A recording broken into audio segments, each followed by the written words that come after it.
உலக மக்களிடையே புரிந்தவர்கள் அதிகமாக புரியாதவர்கள் அதிகமானு கேட்டிங்கன்னா புரிந்தவர்கள் கம்மி தான், புரியாதவர்கள் அதிகம். நீங்கள் எந்த ஒரு கண்டென்ட்டை நீங்கள் போடுங்களேன், நல்ல கமெண்ட்டு 5 வரும், கெட்ட கமெண்ட் 50 வரும். புரிஞ்சு போடுறானா புரியாத போடுறானான்னு கேட்குறீங்களா? புரிஞ்சிருக்கும், ஆனால் புரியாத மாதிரி வேண்டுவேன்.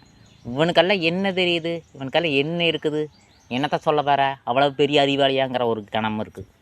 அவனுக்கு போர் அடிக்கி டான்ஸ் ஆனால் பார்ப்பேன், பாட்டு பாடினா பார்ப்பேன், வேறு ஏதோ ஒரு தகவல் சொன்னால் கேட்க மாட்டேன்.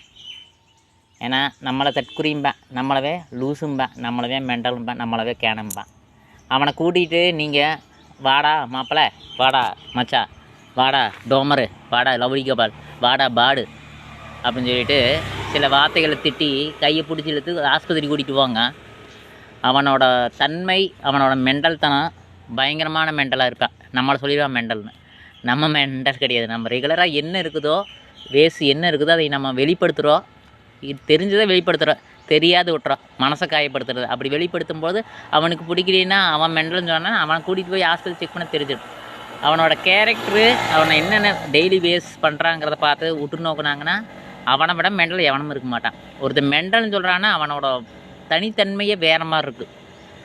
புரியாமல் சொல்கிறானாங்கிறத விட தேவையில்லாமல் வேணும்னு சொல்கிறது.